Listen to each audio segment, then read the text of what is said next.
Ilang araw na ginagawa ni Papa tong upuan ko guys. Di mo lang naawa yung sumira na ito. Kita nyo, pagod na yung Papa ko.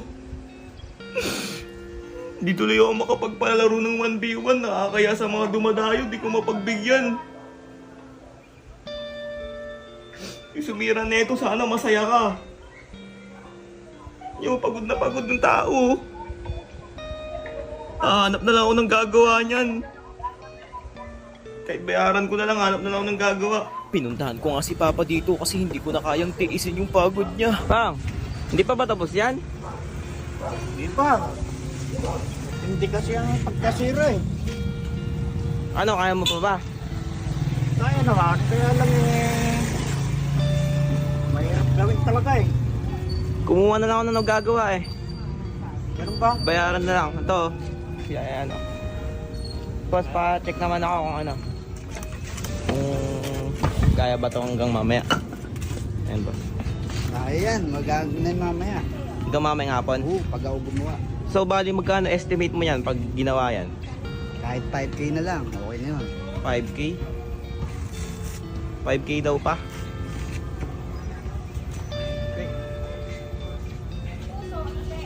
Ano? Okay ba yan? Mahal naman. Hindi, ganun na yata talaga gawaan eh. Mahal ba? Mahal.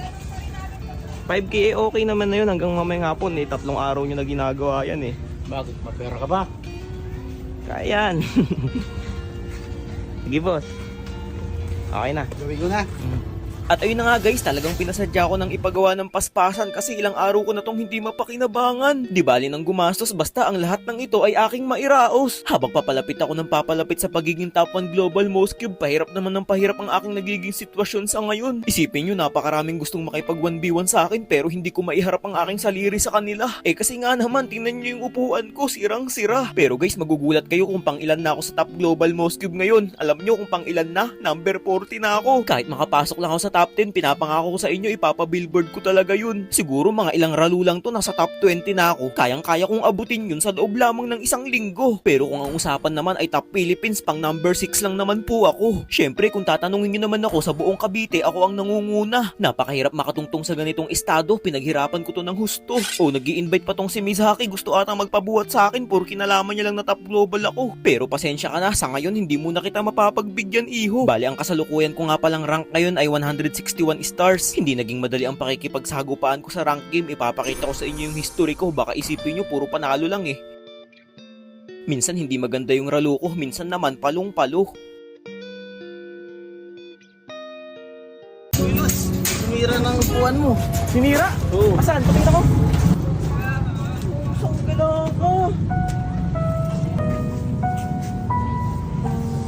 Gawin na lang natin. Halika na,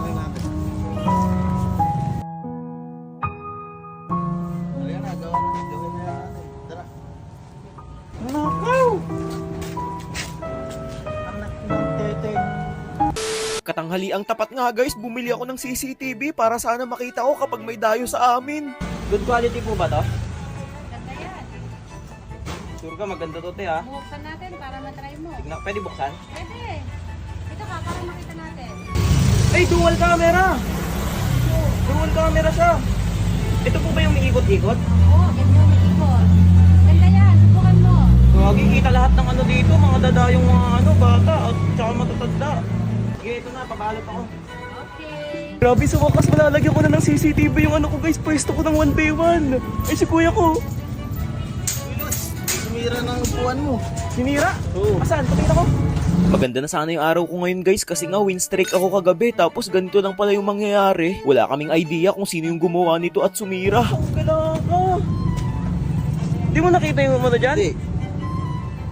Nadismaya ako ng sobra kahit sino malulungkot kapag ang dinatnan ay ganito. Sobrang tagal na rin kasi ng upuan niyan guys, nanggaling pa sa aking mga ninuno. Halos mapahagulgul ako sa iyak at hindi ako mapatahan ni kuya. Para mabawasan ang bigat na aking nararamdaman, inistorbo ko na lang siya.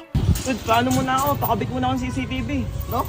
Pakabit ako CCTV. Butik ka, kainit-init. Mamaya ng hapon. Sasara na kami. Eh baka mamaya sa susunod, tarpulin ko na yung mawala dyan. Tingnan mo, nasira na nga yung upuan ko eh. Basta man eh, kabit mo na taglit lang to. Yan naman. Sige. At ayun na nga guys, hindi niya rin ako natiis at kinabit niya na kaagad. Wala kaming kaalam-alam kung sino yung sumira sa upuan, pero isa lang yung naiisip ko, baka isa yun sa mga tinalo ko. Dapat ganyan, Lods, no? Pinatutok ko na yung camera dun sa pwesto ng aking pinagwa 1v1an guys para talagang makikita kung sino man yung mga gumagawa ng hindi maganda. Yan na guys, tignan natin kung gagana. Game na. Starting daw. Narinig nyo guys? Oh, umiikot to.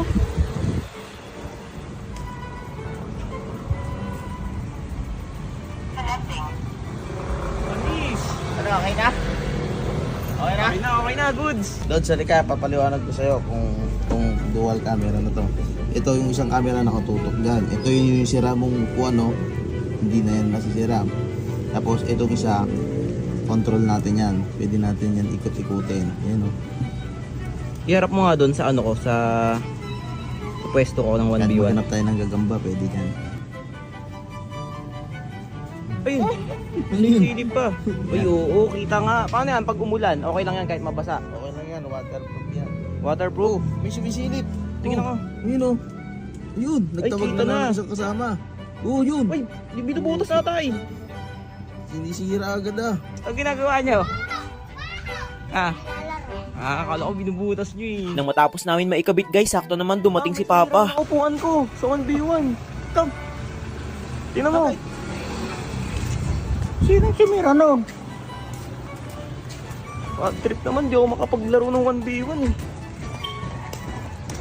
Nakaw! Anak ng teteng. Paano yan? Gawin na lang natin. Pwede pa ba gawin yan? Ay, paparan natin. Pagkakita pa nga lang ni Papa sa nasira kong upuan guys, dali-dali niya na tong ginawa. Sa mga hindi nakakaalam, magaling nga pala gumawa si Papa ng mga ganito kasi dati siyang mananahi. Bali sa mga nagbabalak nga pala dumayo dito guys, sa Sabado pa po pwede akong kalabanin kasi nga inaayos pa ni Papa tong upuan ko. May ilang araw pa para makapag-practice kayo.